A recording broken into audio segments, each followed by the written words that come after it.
Hello. Hare Krishna. Glory to Prabhupada. How are you? Okay, good. We're recording? Yes, I'm already recording. I just thought we'd jump right in. Anyway, let's just get going here because... our friend going to join us from Minneapolis? I don't think so. I mean, he hasn't... He said he'll see how he feels. We'll see. He says he has the flu. I mean, it's really cold up there.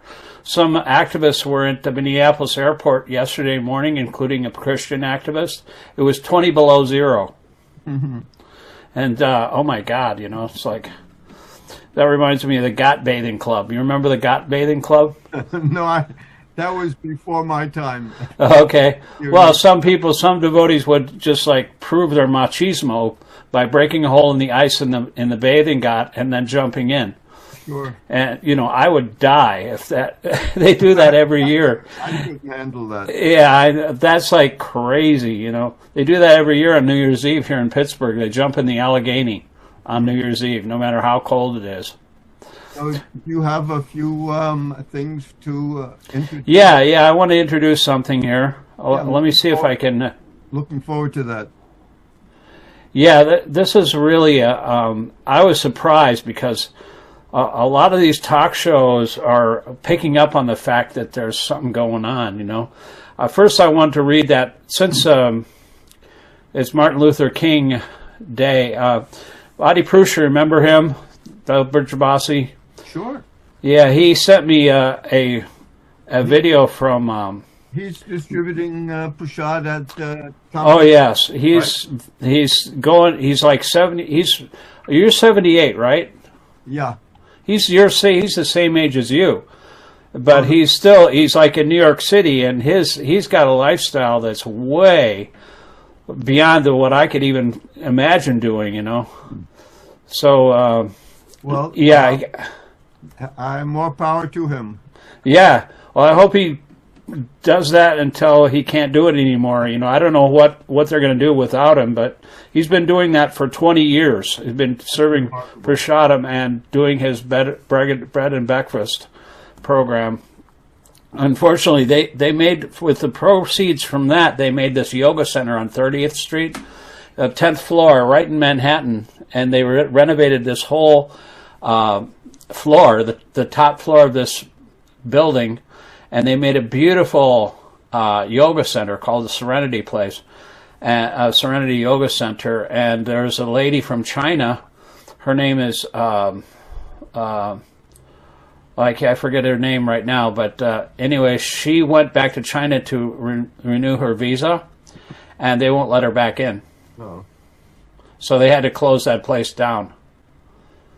So anyway, I wanted to read this. You know, he sent me a video of, like a 30-year-old video of Martin Luther King Jr.'s daughter. I think it was Bernice King. She's a pastor, and this gave me the idea of putting up this video here.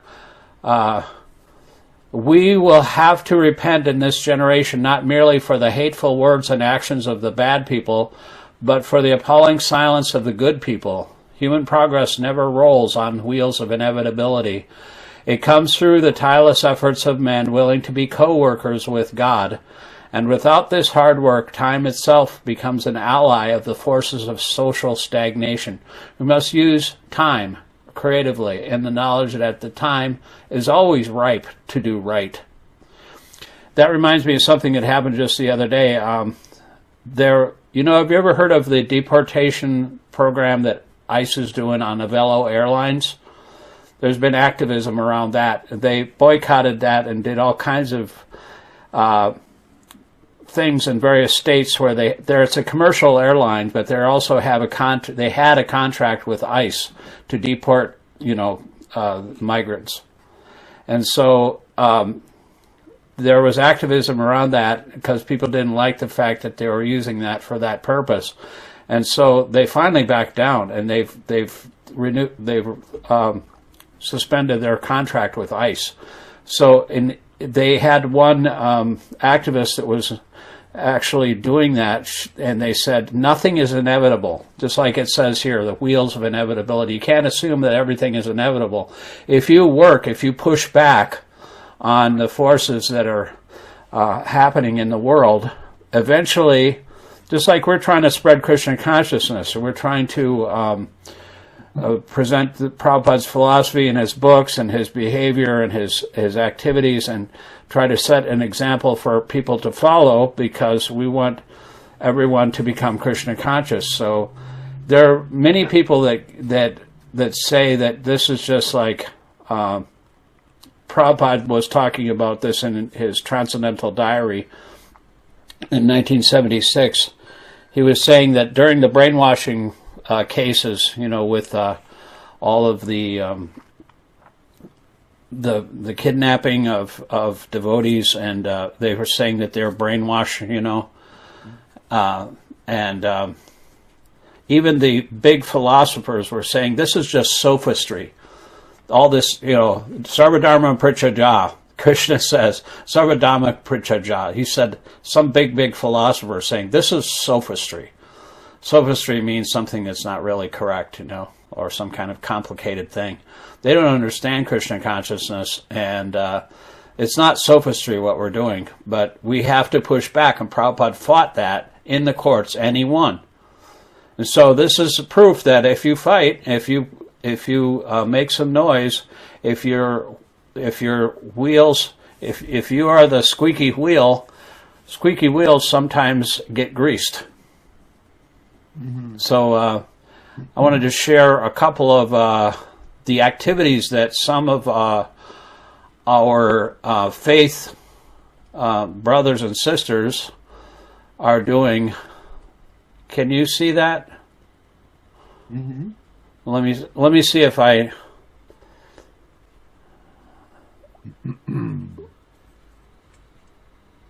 Let me see if I've got this.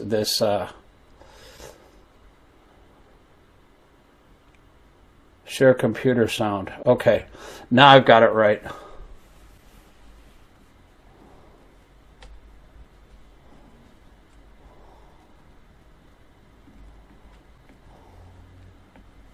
And one day, we have the Episcopal bishop in New Hampshire explaining that his clergy need to have their wills written and their affairs in order because they may be called to stand up against tyranny in the United States right now, to the point of dangerousness, to the point where their lives may be at risk, to the point where he is talking about martyrdom in his church. The same day, the Catholic Archbishop for the U.S. Armed Services says it would be morally acceptable for U.S. service members to refuse orders from this president to invade a country that he is currently threatening. The very next day, the three highest-ranking Catholic clerics in the United States, cardinals who oversee Washington, D.C., and Chicago and Newark, all released a joint statement lambasting the foreign policy adventurism of the U.S. government right now, saying it calls into question the, quote, moral role of our country. And, that's a lot all at once. I mean, whether or not you're a religious person, even if you are a religious person, whether or not these developments are from your faith tradition, I think it's safe to say there's something going on when big, mainline, mainstream religious leaders of very, very large, very influential religious denominations in the United States start talking in terms this stark. Start literally talking about martyrdom. Start trying to bring their moral force to bear against the behavior and actions of a U.S. president and the U.S. government that he commands. What role do faith communities play in all of this? I know that many Catholic bishops and cardinals have come out and said that this is totally unacceptable. Yeah. One, I believe it was an Episcopal bishop, has said that their clergy may have to actually prepare themselves to a new age of martyrdom to protect people. What role do faith communities play in all of this? Or can they? Yeah, faith communities play a powerful role, and they're showing up in powerful ways across this country. As you say, they can speak truth to power. They can use their pulpits, their positions, their moral authority to speak out against the abuses of power that are happening. They can remind us that the greatest commandment is love. They can remind us, they can speak out against the false idolatry of Christian nationalism using these different platforms.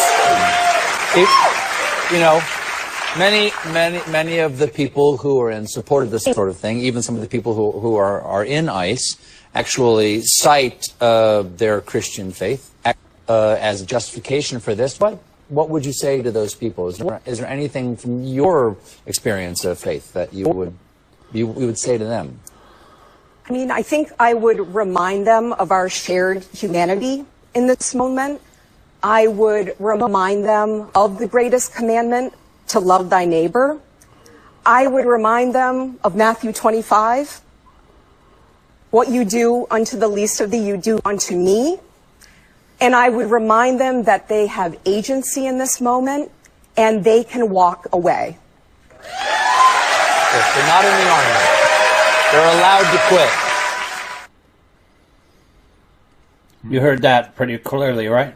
Yes. Oops, sorry.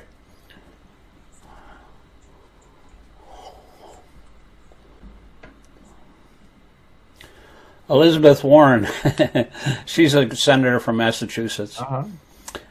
Sometimes these videos just start playing, you know, if you don't shut them down. So, do you have anything, any comments about those, that particular phenomenon? It seems like it's a lot of faith communities and leaders are actually stepping up and putting themselves on the line and speaking out against especially this idea of the shared humanity that we have. And Prabhupada said that Kṛṣṇa has two hands, and therefore we are all children of God. Imago Dei, in the first book of Genesis, there's the Latin phrase, Imago Dei, which means we are created in God's image. So if God's children happen to be brown or black, Somalis. By the way, they just made this up. They had all these other things like the Epstein files and so many other things going on. The war of Venezuela, they're trying to distract everything, but then they just pulled this one out of their hat. There's a big Somali problem in Minneapolis. So since when has the Somalis problem been, there's big fraud in Minneapolis, you know. They just pulled that out of their, you know, whatever, and they're using that to attack the entire United States city, and they've killed two people already. One just today, this afternoon. He was a 37-year-old ICU nurse that was just filming, and he shot him multiple times. And they're already covering it up, and they're already saying that he was like a, you know, a domestic terrorist, you know, just like they did to Renee Good. So they just blame the victim, and then they lie and confiscate and just try to avoid accountability in any way they possibly can. But everybody's got a video camera nowadays, and everyone can see. But, you know, just like Orwell said in 1984, you know, the most important instruction was, don't believe your eyes and ears. Believe the party, what the party tells you. That is their most important thing. So people don't even, those are AI videos, you know, those are not real videos, you know. That guy didn't really get killed. He was, or even if he did, he was just a terrorist, you know. So in this way, the lies keep coming fast and furious. And, you know, it's very difficult to keep up with it because that's their plan. They want to invade our zone with all of this continuous, just like when there's a war, you know, they shoot 1,000 arrows at a time in Vedic civilization, right? I mean, one arrow can break up into like thousands of arrows, you know, so that way the mystic powers, they think, you know, they just overwhelm the enemy and they can't even think straight. So that's their plan, and they've said so in writing. They've and on, you know, in person, they've said out loud what they wanted to do, and they're doing it. So what do you think should be, what is your comment about this situation here? Well, in regards to the other quotes that you had earlier, I have a quote from Dag Hammarskjöld. Is he a German? Secretary General of the United Nations in the 1950s. Oh. And he passed away. He died in some airplane accident so he was traveling all over the world as Secretary General. I think he was from Sweden. He was a very spiritual person. And this is the quote that I have from him. It's very inspiring. He said, "In our era, the road to holiness necessarily passes through the world of action." So this is exactly what the Bhagavad Gita is telling us. Not to go off to be some recluse in the forest, going away from our responsibilities in society, Yeah. claiming our responsibilities and performing those, but as a service to the Supreme Lord. And so this is the whole system of varnashrama, that we all have individual propensities, different talents. And so whatever we do, the highest level, of course, is whatever we do it in service to the Supreme Lord, who is residing in everyone's heart. But in regards to the varnashrama system, and this is something that Prabhupada wanted to establish, especially during the last year in 1977, he was emphasizing varnashrama.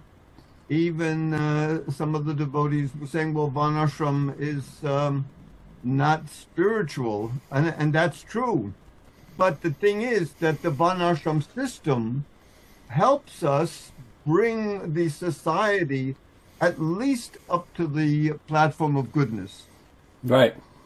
So we want to establish that the dynamics of society, the workings of society, is coming from the platform of goodness.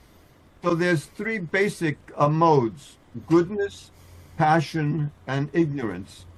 So the mode of goodness is in the mode of knowledge.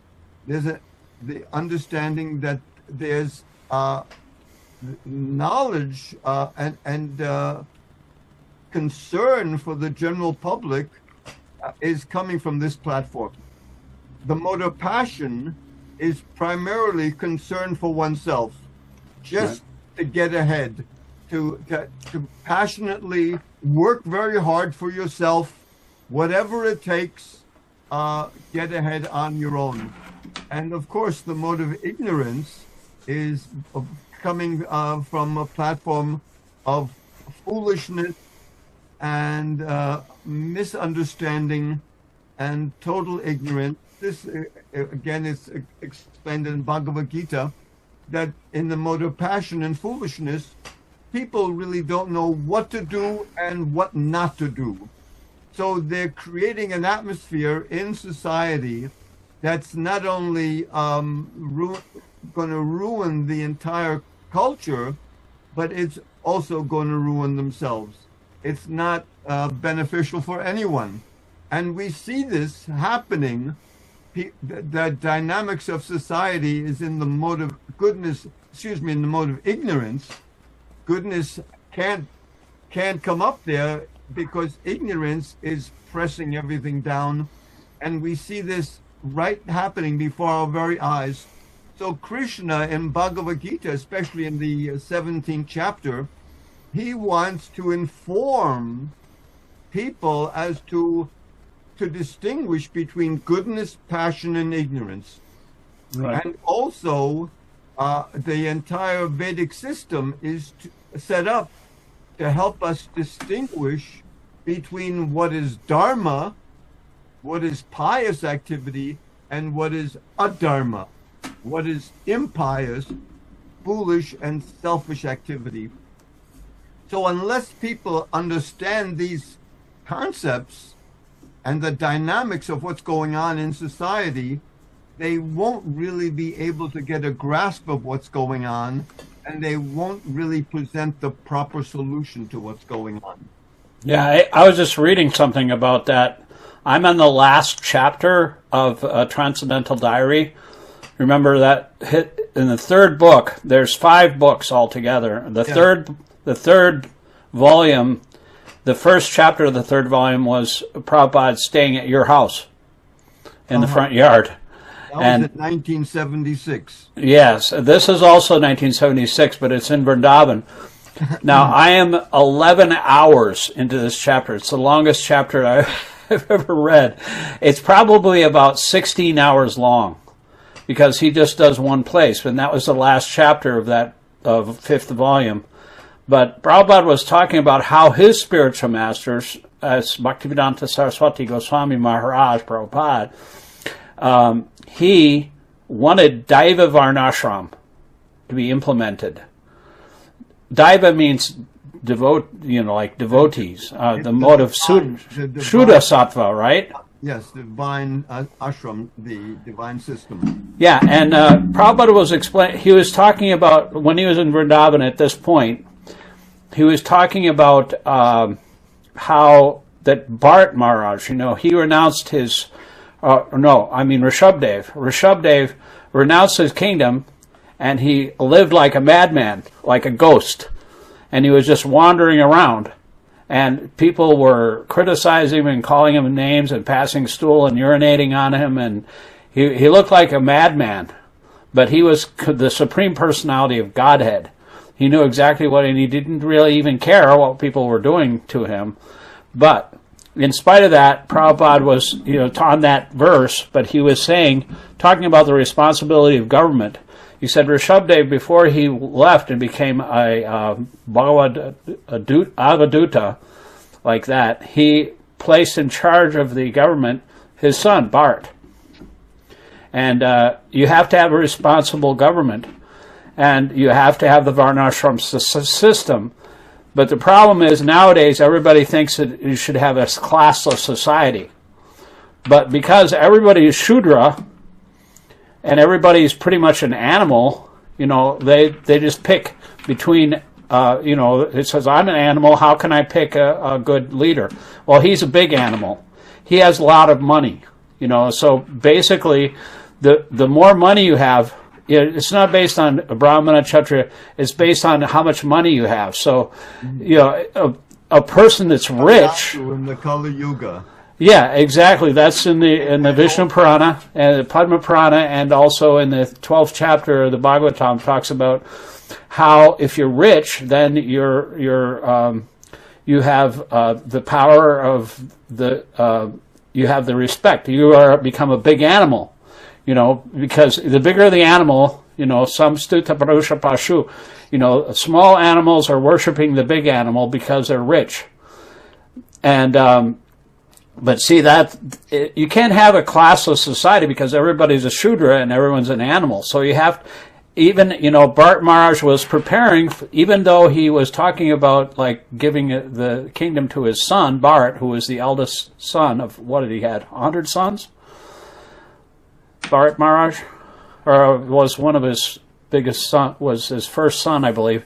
But anyway, he was preparing. Prabhupada said he was even instructing us in this democracy, because democracy, you have to, if in this case, you have to understand who is a good leader, and you have to pick it.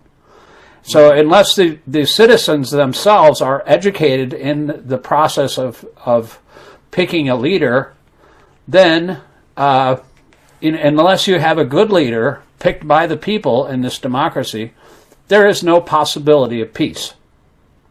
Yeah, Prabhupada actually mentions somewhere that he told the devotees that they need to educate the general public on how to vote properly.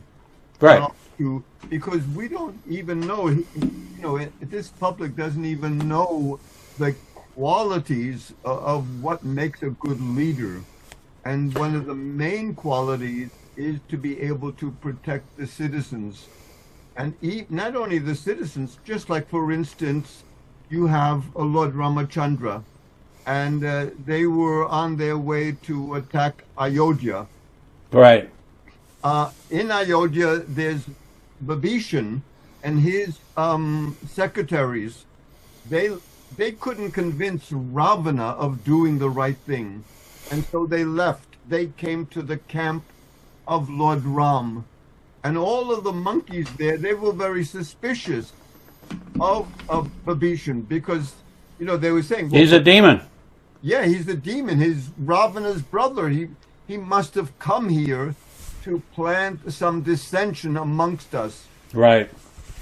But The same way. The idea is this, though. Yeah. That whoever comes, the king or the leader or the president, whoever comes to seek shelter, the president or the leader has to provide the shelter.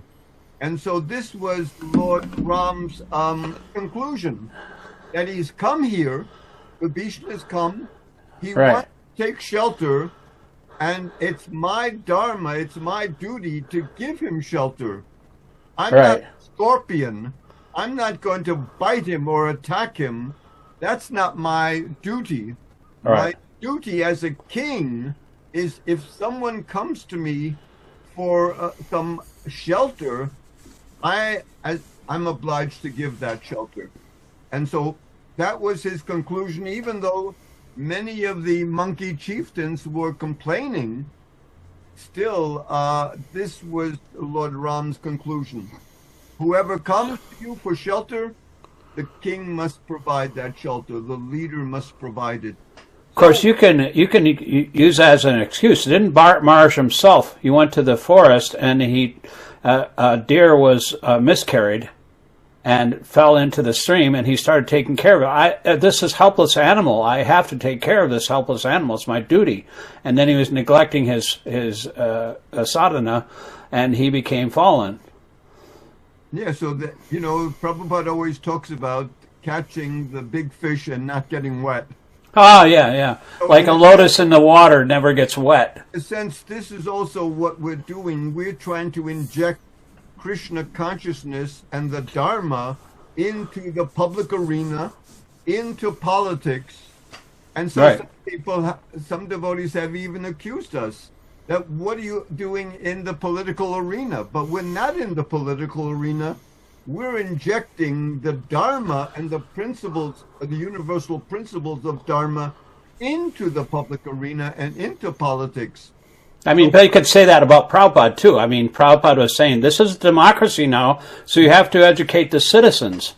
But I don't even know if, if they're getting that message, because a lot of people are complaining that, we're supposed to be giving them our association, not the other way around. We don't hang out in town halls and ask questions and get all the partisan back and forth.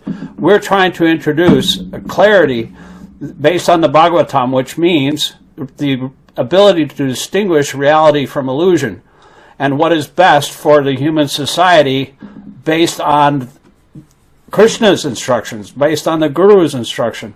Whatever is there's only two rules in Krishna consciousness. Whatever is favorable to Krishna consciousness, you accept that. That goes for politics, that goes for art, that goes for music, that goes for everything. Mm-hmm. And whatever is unfavorable, you reject it. So, and Prabhupada also mentions that Krishna consciousness should be injected into all the arenas of society, in science, in academia, in politics, in culture, in the arts. So we're doing our own little share of that. We have a particular focus. Other people are focusing, the devotees are focusing in academia, or they're focusing in the scientific arena. Yeah, Bhaktivedanta Institute. We're all, in a sense, moving forward simultaneously. Just like Jesus said, he said, I am all things to all people that I may reach some. Exactly. So, that's that. We have to do it all together, though. We have to we also not only have to do it ourselves with our brothers and sisters in other faiths that are also very much active right now, but we have to reach out to people and meet them where they are and try to understand what their needs and concerns are, illusory or real. You have to understand where people are coming from and what their concerns are in order to actually talk to them. Otherwise, if we're just like in our own bubble, just sitting and chanting in our bhajan kutir, what are people are saying? The world is on fire, and these people are just like chanting Hare Krishna in their little hut, Right. and they don't care. And so they'll just brush us off as something insignificant, because something we have to actually, just like that verse from Marsh, the King Vena was killed.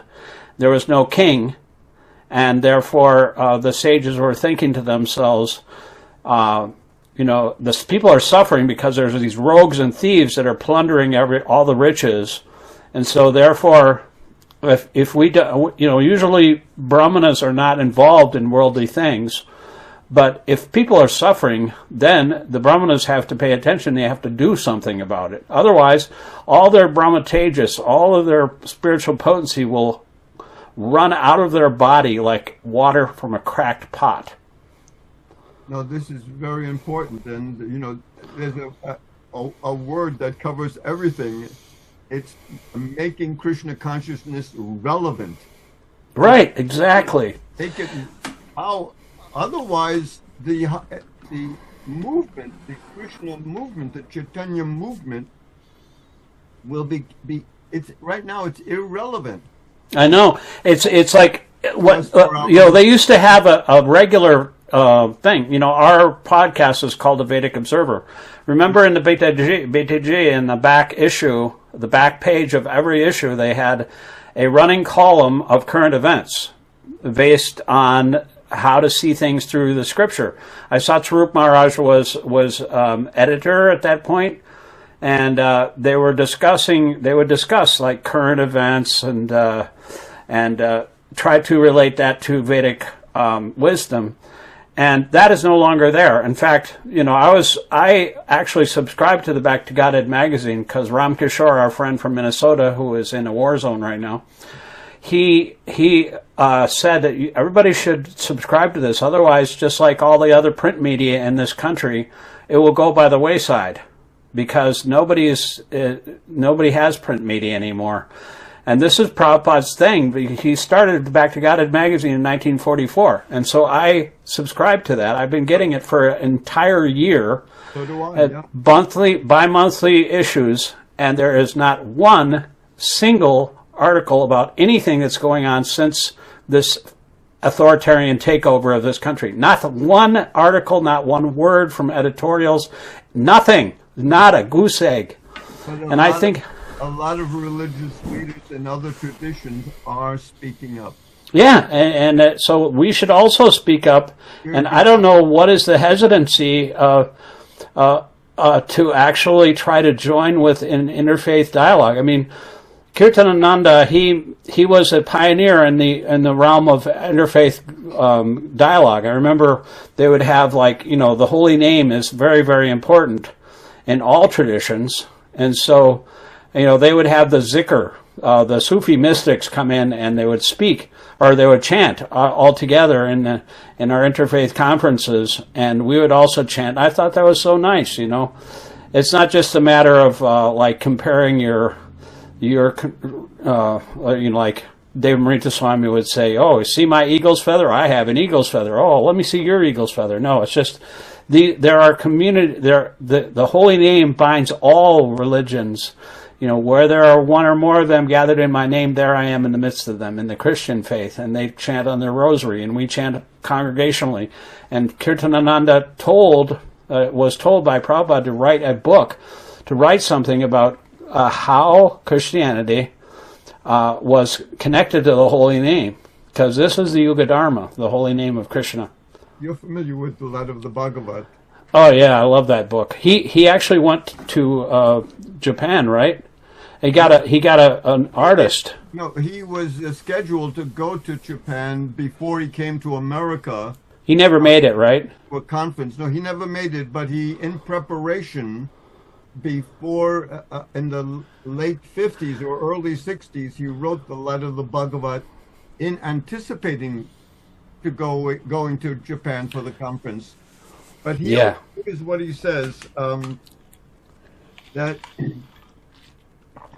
let's see here. Illustrations. I made a illustrative slideshow video with those illustrations, reading it. Slideshow video. That he talks about that people in general, the Hindus, Muslims, Christians, the members of other religious sects that have a convincing faith in the authority of God must not sit idly by now and silently watch the rapid growth of a godless civilization. Wow. There is the supreme will of God, and no nation or society can live in peace and prosperity. And Prabhupada uses this term quite often, peace and prosperity. Right. Saying no society can live in peace and prosperity without acceptance of this vital truth. And one other point he makes here, the warning is already there, and responsible leaders of religious sects must come together, meet together, and form a common platform of the League of Devotees. He did. He actually formed that in Jhansi. And not only that, but Prabhupada in the early 1950s created in India the League of Devotees already. Right, in Jhansi, India. It never went off the ground, but the early 1950s. Yeah, he wanted a League of Devotees, and he had trouble in India, though. He had to first start it in America, and then when all of the Americans came back to India, the Indians were very much astonished at these dancing white elephants. Chanting in Hare Krishna and dancing. And so, he kind of like reinvigorated their own culture. But the thing is that, we have to exchange ideas with the other religious communities. They can become inspired by us. We can become inspired by them. That was Kirtananda's idea of these interfaith conferences. We're not trying to convert anybody. We're just trying to inspire you in your faith. And just Bhakti Vinod Thakur always talked about like how some faiths will never get along. I mean, the followers of Lord Nityananda, they'll never get along with other sects within our tradition. Some are, and the Christians, they have their way of thinking, but they know, it's just like, I don't know if Bhaktivinoda said this, but truth is like a big mountain.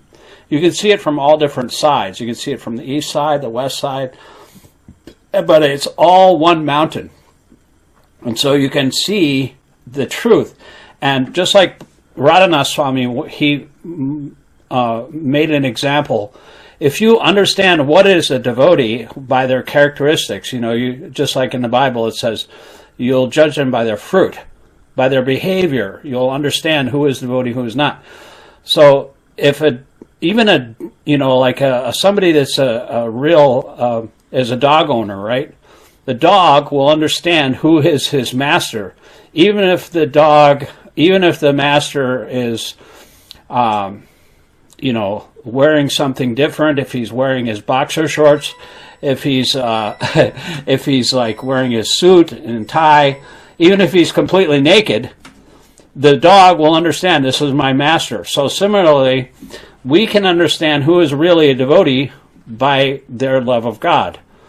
If they are exhibiting the symptoms of compassion and mercy and goodness and truthfulness and forbearance and tolerance, then you can understand that this is a devotee of God because he gets those qualities from God.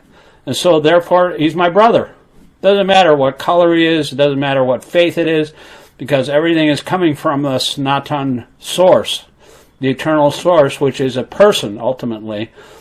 I mean, that's one thing that I think this Sanatan Dharma concept needs, is the Sanatan Dharma is coming from a person, and the person is Guru and Kṛṣṇa.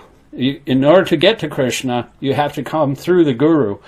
Just like the Christians say, nobody comes from the Father to the Father but through me. So in order to understand Dharma, it's locked in the heart of a pure devotee. So we have to actually go through, and by the behavior of a pure devotee, we can understand how Kṛṣṇa will be pleased if we simply recite the devotee's words and his behavior and relish the memory of the spiritual master in our mind, and then Kṛṣṇa will be pleased and allow. He will bless us by sitting in our heart. I have one other thing that I wanted to read. Actually, I may have gotten this. You may have posted this quote. It's from the Srimad Bhagavatam, the 10th canto. This is a purport by Srila Prabhupada, and it talks about the asuric nature. Asuric means the demons. Right. And so Prabhupada is saying that every one of us who is actually afraid of the asuric rulers, the demoniac rulers and politicians, he mentions the rulers and politicians, must welcome the incarnation of Kṛṣṇa. Hare Kṛṣṇa, Hare Kṛṣṇa, Kṛṣṇa Kṛṣṇa, Hare Hare, Hare Rama, Hare Rama, Rama Rama, Hare Hare. And then he goes on and he says, then we will surely be protected from the harassment of the asuric rulers.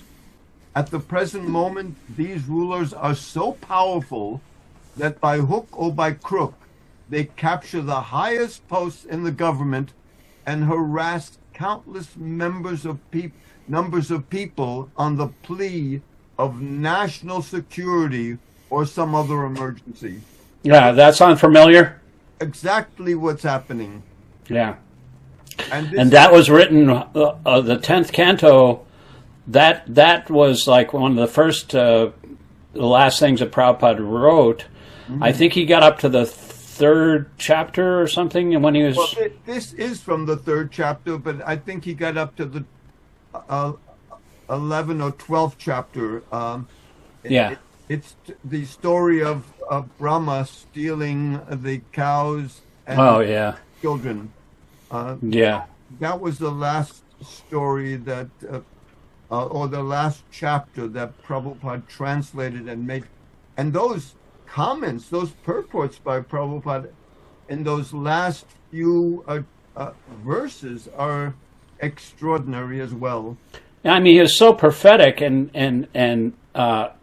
it seems like the last things that he wrote, especially that pastime, is extraordinary. I remember listening to Varshana Maharaj in the 80s in the Prasadam room, and he was saying how Lord Brahma was completely flabbergasted. He was trying to test Krishna's strength, his mystic potency, and so he stole all the cows and cowherd boys, and then he put them in the cave, and then he came back and they were there again a year later.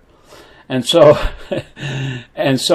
Lord Brahma, actually, when Kṛṣṇa revealed his Narayan forms of all these boyhood cows and cowherd boys, Lord Brahma was feeling very, very bad, because he thought, I'm such this mode of passion personality. I'm creator of the universe or whatever. I had this desire to become creator of the universe, but I have wasted half my life.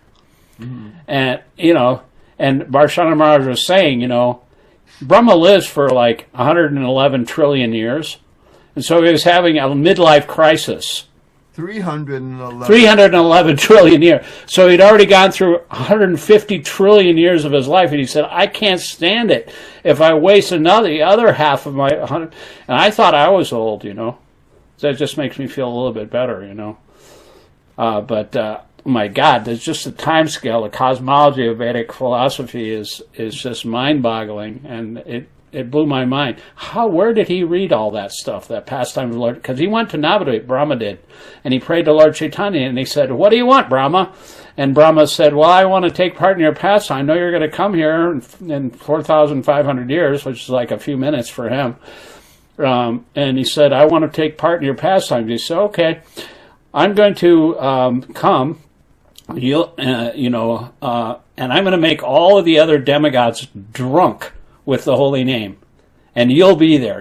Take birth as a Muslim, be famous for chanting the holy name, and then he disappeared and he fell down. He fainted and he started crying, and Well, this is an important, very important point, that anyone in any capacity can take shelter of the holy name, and we promote the Hare Krishna prayer. Right. Actually, all the different names for God in different religious cultures. In Islam, there are 99 names for Allah. There's also names in Buddhism. In the Native American tradition, we have Wankantanka, the Supreme Mystery.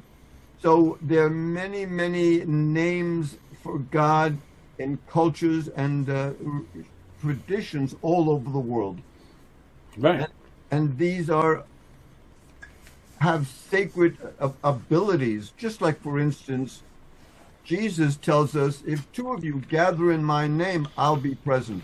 Mm-hmm. And that's exactly what we're advocating, to evoke the presence of God by glorifying the name of God. And Chaitanya, 500 years ago, he started the entire Hare Krishna movement with a massive protest.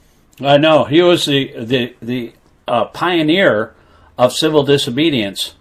Because unless Prabhupada said it, if he hadn't done that, if he hadn't protested and gathered hundreds of thousands of devotees with torches and whatever, they actually stormed the Qazi's palace and trashed his garden. They were mad.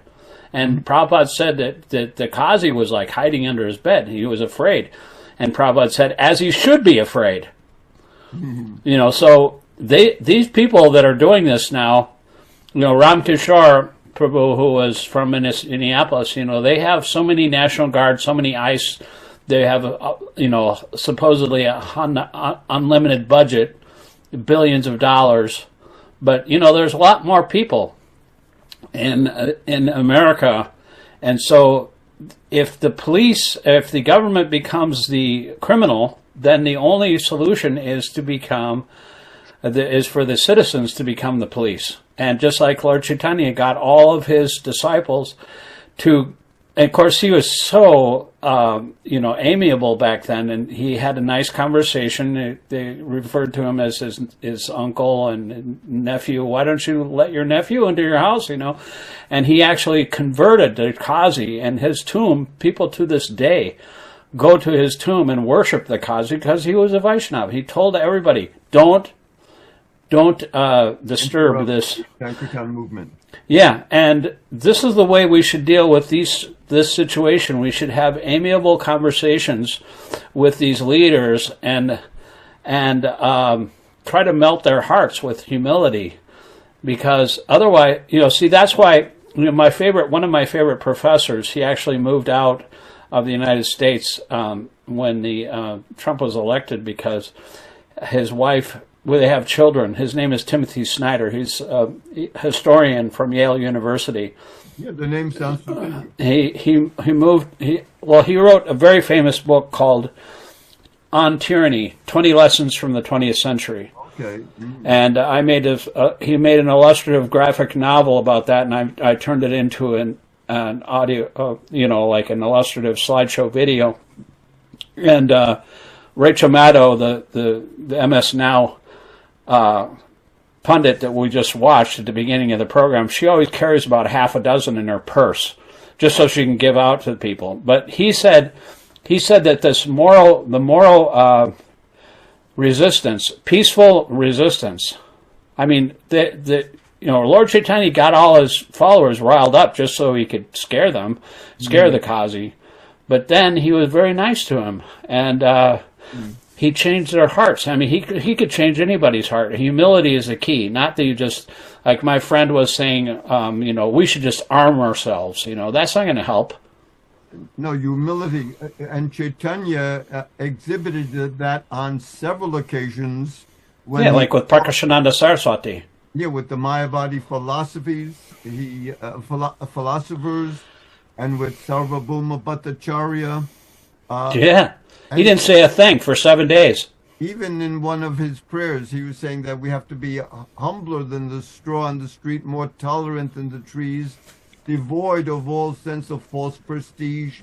We should be ready to offer all respects to others. Yeah. So, you know, sometimes, just like, for instance, with the walk for peace with the Buddhists. Yeah. Some devotees, might complain about them. But actually, Chaitanya says we need to understand how Kṛṣṇa is working. We need to understand to offer all respects to others. Why not Buddhists? They're also advocating the principles of Dharma. We're advocating the principles. The Buddhists are advocating the principles of Dharma. They may not believe in God the way we do, but that's beside the point.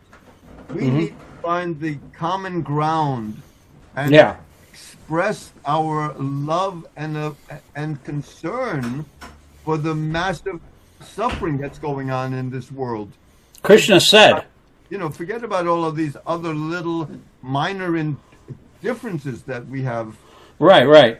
Kṛṣṇa said the best way to worship me is to worship everyone. It's me in their hearts, in everyone's heart. He said that is the best method to understand who I am. In other words, it's based on compassion, There's this, have you ever heard of a Christian priest named Reverend Joseph Yu? I don't think I have. I want to show you this because this guy is... Guy? What's that? Is he contemporary? Yes, he's a Christian pastor. He's Asian. But let me just share this video here because this has to do with what we're talking about. I wrote to my senator, our senator... Show up for justice? Senator here in Pennsylvania is Dave McCormick. And he said all these protesters, they're paid protesters. Like the millions of people that were doing the No Kings Festival, No Kings rallies, said they're paid. And so Joseph Yu, this reverend here, is explaining how they don't understand how it is that people can be empathetic to others. I think many of the Christian nationalists always believe that empathy... Can you hear that now? Yes. Okay. was a sin. They just started to say it out loud this season. I say this because many Christian nationalists always assume that protesters are getting paid. I think that's because the idea that someone would show up for justice without any personal gain is a foreign concept to them. They can't fathom fighting for someone else's rights, especially when it costs you something. Double especially if you don't gain anything from it. It's like, if it never happened to me, it doesn't exist. Because somewhere along the line, they swapped out the gospel of love for the gospel of fear, which we all know fear leads to hatred, as Spock from the Lord of the Rings series wisely told us. They treat empathy like it's a gateway to heresy. And compassion? Suspicious at best, dangerous at worst.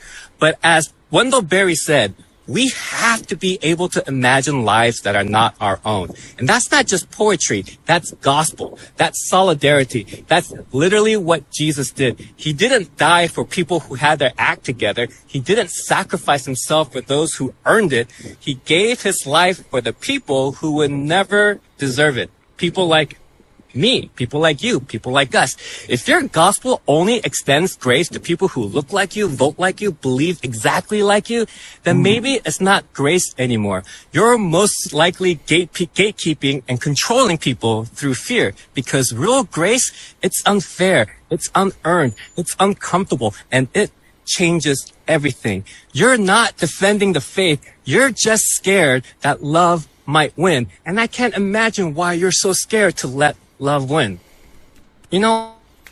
Yes, people are ready. Hold on.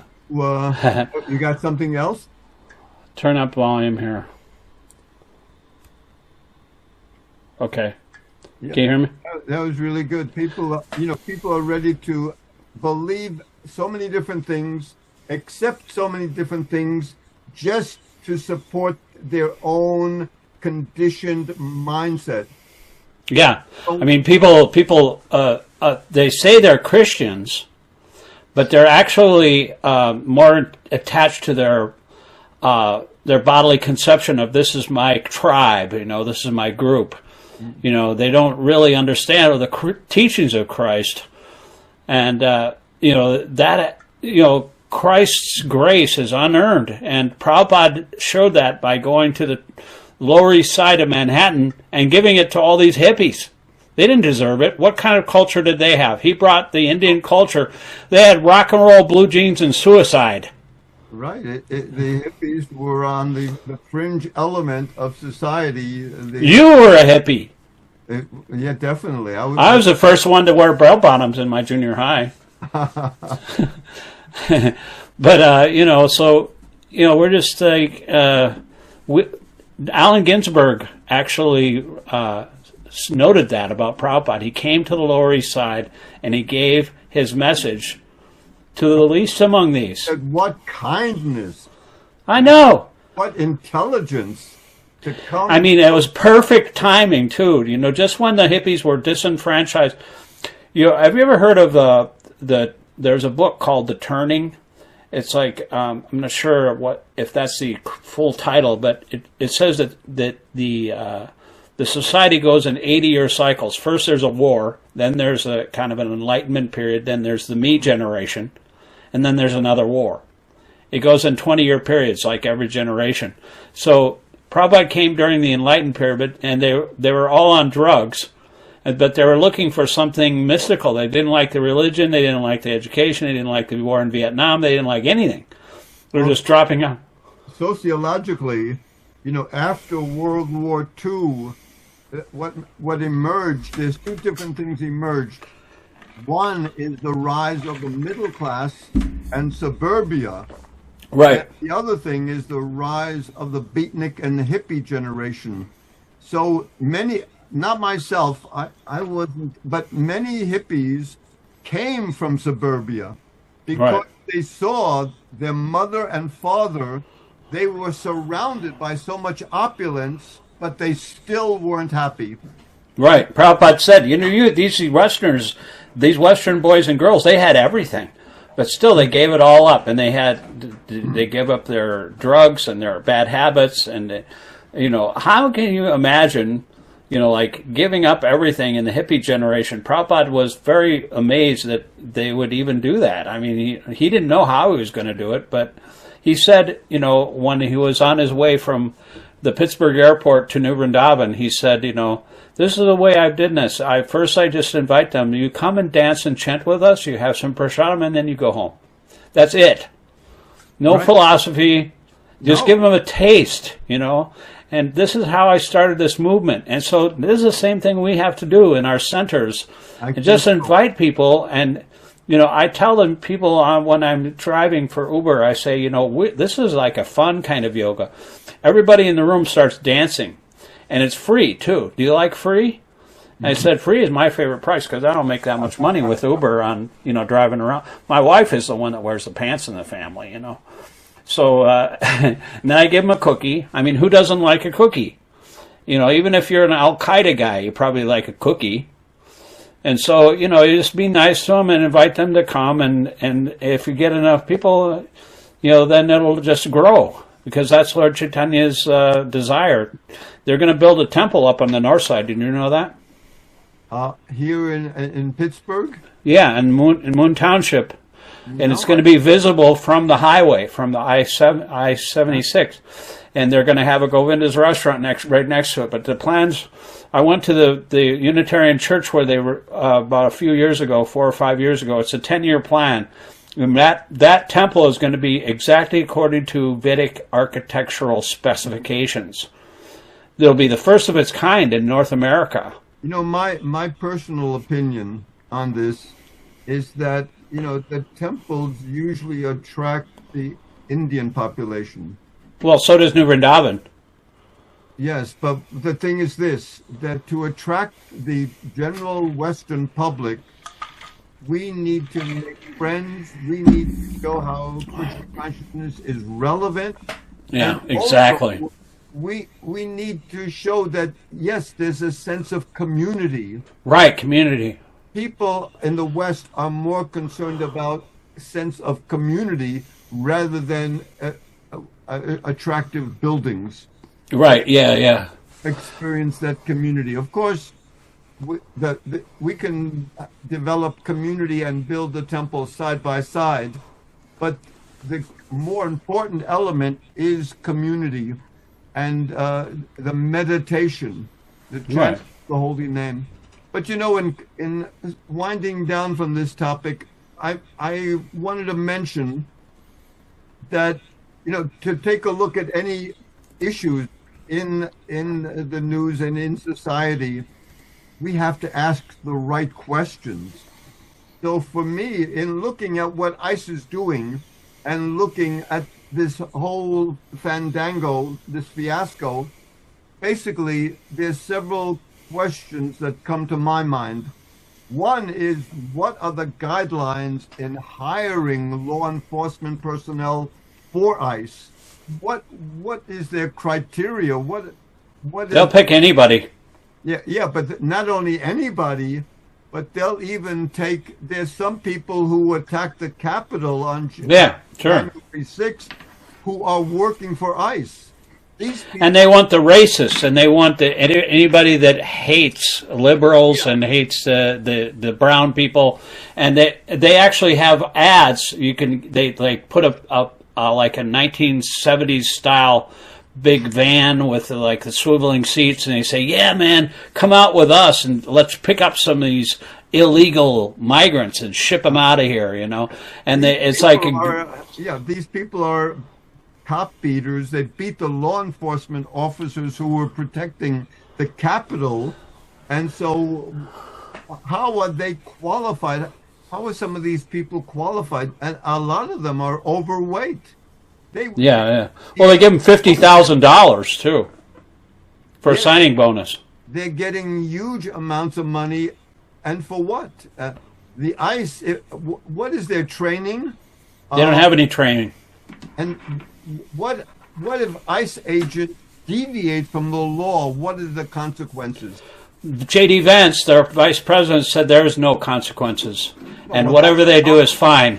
Well, no one is above the law. Yeah, see, that's the thing. One of these, the article I just read, they're saying, like, you don't have to follow the courts, you can get away with anything, and that's what the Supreme Court, when they made that ruling that whatever the president does, that he has absolute immunity for whatever he does in terms of his office. And I thought, that guy Mark Ruffalo, you ever heard of him? He's an actor. He played the Hulk in the Avengers movies. He said, this is like history repeating itself, because in 1933 in Germany, when they passed the Enabling Act, within 6 months, the Germany, even though Hitler was elected, it became a one-party state. Yes, I think even within 3 or 4 months. Yeah, and so the same thing is happening here, and they're doing it at lightning speed, so nobody can actually catch their breath about how fast this is happening. I mean, usually, when dictatorships, authoritarianism comes, it comes in increments, and you don't really, the next increment is a little bit worse than the next one, but you don't say anything. It was like Pastor Niemöller said, I wasn't a Jew, so I didn't complain. So the next person down, and then finally they came for me, and nobody was left. And so the thing is this: that we need to help people, ask the right questions. Right, and we need a sense of community. We really need to reach out to people and show that we care, because otherwise, people will just brush us off, and we have to actually inject ourselves, just like you were saying, in every aspect of society.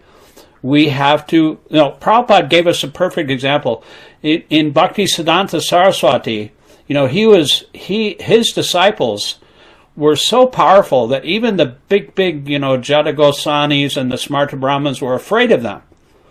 But his spiritual master could talk about any subject. It didn't matter what it was, and he could speak on that, and then inject Krishna consciousness, and then and relate to people from where they are, because just like Prabhupada was so expert in dealing with people. Like there's this one lady that would come to a temple, and Prabhupada would compliment her on her jewelry and her makeup, and he said, "Oh, you look so wonderful, so wonderful today." Yeah.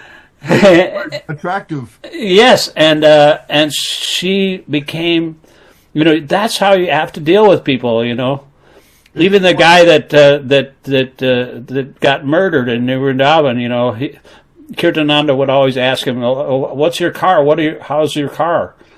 Talk about his mechanics, mechanical problems and stuff. Another thing that a great example of how Prabhupada is relevant. This is a very simple thing that Prabhupada did. They were on a morning walk. Prabhupada was walking with the devotees through a park. I think it was out in California. Right. And a woman was coming from the opposite direction, walking toward them. And as the woman is passing, Prabhupada motions to her and says, "Good morning." So he doesn't say Hare Krishna. Yeah. Good morning. Right. The woman is surprised and responds, yes. And she also wishes him a good morning. Yeah.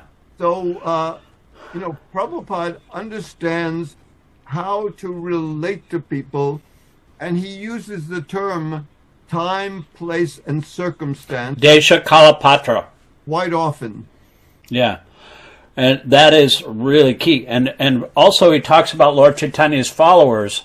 They're very expert in figuring out ways to inject into the dull minds of the materialists this Krishna consciousness. They're very dynamic in that ability to inject Krishna consciousness into the dull minds of the materialists.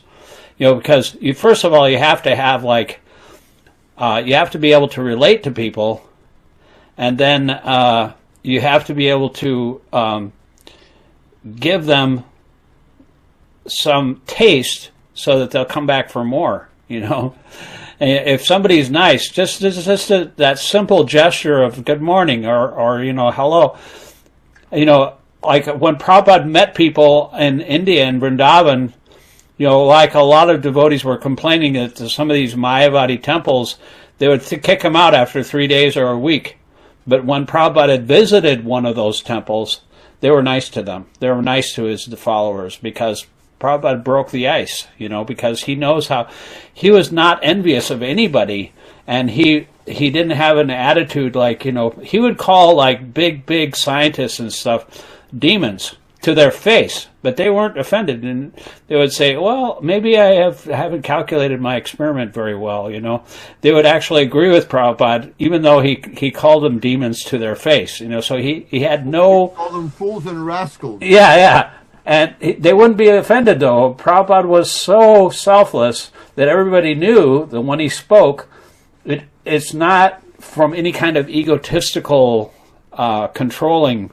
Yeah, nobody likes a controller, No, and that's why this government that we have under which we're suffering right now is so unpopular, because nobody likes a control freak. Prabhupada was asked by one of the devotees.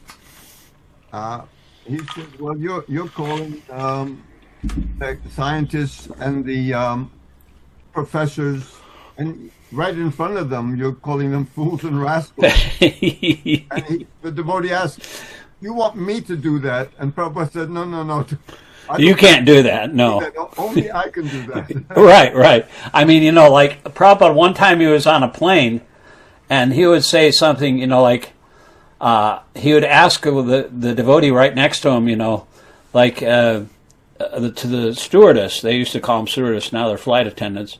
He'd say, why don't you say, if you want to be like a man, he was talking about women's liberation, why don't you shave your head and become like us? Why don't you do that? And he just cut a joke, I told the devotee, and the devotee said, no, I'm not going to do it. He didn't say that, because that would be like suicide to say something like that to somebody in public. Prabhupada could say these things, but we cannot, because we're not qualified to do those things, But he really often said what was on his mind. And he might not have been perfect, but he actually, I think toward the end of his life, didn't he apologize to the scientists? No, he apologized to many of his god brothers. His god brothers as well, yeah. In the course of preaching, in the course of the dynamics, the god brothers were very critical of Prabhupada. A lot of them were envious. He was accepting prasadam from Malati, was cooking for him. Right. Yes, it's never heard that some sannyas would take food from a woman disciple. It was unheard of. But Prabhupada said to them that she would die for me and I would die for her. Right, yeah. Prabhupada was far, far above all of these mundane considerations. Yeah, he was waiting for all the he wouldn't go to Jagannath Puri either because the Smarta Brahmins wouldn't let his disciples in there. He said, I would like to go, maybe it'll happen one day, but they still haven't. After 50, 60 years, they still are not letting any Western disciples into their Jagannath, because they're just on the bodily concept of life. They're Smarta Brahmanas. They don't let any Westerners in there. So, and I think the vegetables, some are called like they're malecha vegetables. They don't offer those to Jagannath. I mean, how could Kṛṣṇa created those vegetables? How can you say it's a malecha vegetable? But I'm running out of time here. All right. Well, thank you very much for coming on. I mention that whoever's listening, please incorporate a meditation on the name of God. One can wake up early in the morning before sunrise. It's a very conducive time for meditation. And we chant on the Japamala, the prayer beads. Of course, one can chant any name of God. But we, following the tradition of Chaitanya, chant the holy name of Kṛṣṇa.